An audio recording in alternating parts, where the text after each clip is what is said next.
8. I collapsed. Ah, crap.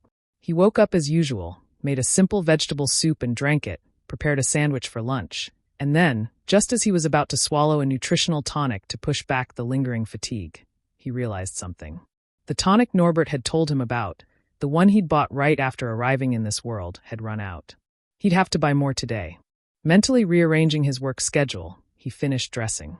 And then, how do you even put this on? Spreading out the mantle the Chancellor had given him yesterday, Saikaira stared at it in dismay. Naturally, back when he'd been a Japanese salaryman, he'd never worn a mantle. The one he'd been handed was brown cloth signifying the accounting department, with silver ornamentation. Rank was apparently shown by the mantle's length. His was a single-shoulder type that fell to around his waist.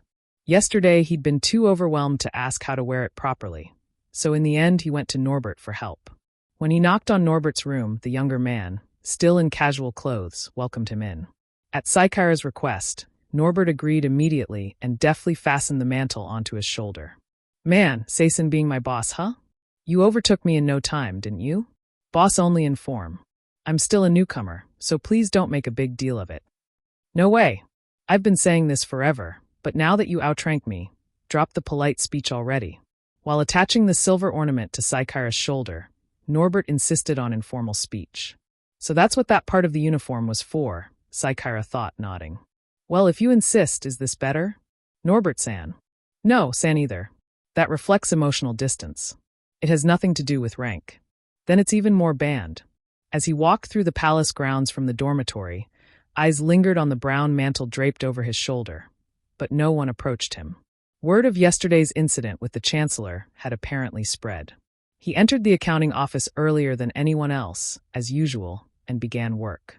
His seat had been moved from the corner to one closer to the administrator. Submitting yesterday's documents hadn't meant the job was done. From past records of demonic forest miasma damage, he needed to calculate projected future damages and prepare countermeasure proposals. Well, the higher-ups would decide, but accounting had to handle the detailed financial planning, which meant he needed to learn more about the miasma problem itself, and about the Saintus. He'd wondered from the beginning, was the miasma truly unsolvable without a Saintus? He'd heard this world had magic, but so far he'd only dealt with numbers. Come to think of it, he knew almost nothing about magic. If he was going to learn that too, he'd need to redo his schedule. He sighed. I want a cigarette. Honestly, he'd wanted to just keep crunching numbers forever, but the mantle on his right shoulder felt oddly heavy. After formally introducing Saikaira as deputy accounting supervisor, the day's work ended on time for once, people claiming they had errands. Let's celebrate, Norbert urged. Next time, Saikaira replied, brushing him off, and headed once more to the pharmacy. The small wooden shop smelled the same, thick with medicinal scents. Welcome, huh? You're that guy from before. So you were an official, huh? The graying shopkeeper recognized him and widened his eyes at the mantle. No, I wasn't back then. So you got promoted. Congrats. Whether that was something to celebrate was debatable, but Saikaira thanked him anyway. So, what'll it be today? 20 bottles of tonic, please. Money wasn't an issue. The Chancellor had personally handed him his living support stipend yesterday. 8 large silver coins. 8,000 lira. Converted roughly, it was about 200,000 yen, around the average monthly income for a common adult man. And that was on top of having rent, utilities, and cafeteria meals covered. On top of that, he was now receiving a palace salary as an official.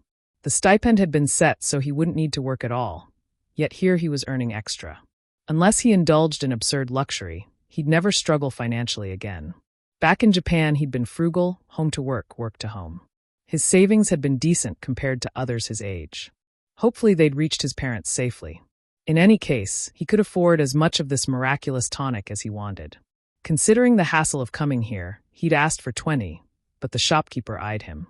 You sure you can carry that? Good point. He reduced it to 10. Still apparently assumed to be running errands for knights, Saikaira paid and accepted the package without correction. Outside, the sun had turned the sky amber, signaling it was still early. He considered stopping somewhere, but with the tonics already in hand and his inability to handle the oiliness of outside food, he decided to head back. I should drink one first. The tonic took a little time to kick in. If he drank it now, by the time he returned to the dormitory, ate, and bathed, the fatigue would likely be gone. Then he could make up for today's lack of overtime. Turning into the alley beside the pharmacy, he took a bottle from the paper bag and, as always, downed it in one go. It wasn't something you could sip. Ah! The world suddenly tilted. What? His balance vanished, and he dropped to one knee. Saikaira, a veteran of poor health, recognized the sensation, yet was confused. Dizziness?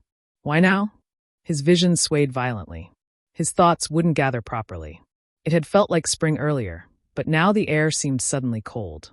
Bracing himself with both hands on the stone pavement, he struggled. Ha! His breathing had turned irregular. Deep breaths. But no matter how he tried, air wouldn't fill his lungs. Hyperventilation? This is pretty bad. His vision darkened. It was getting harder to keep his eyes open. This is bad.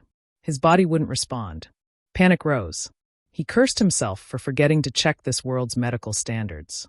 And then, "What are you doing?" A low male voice he'd heard before reached him.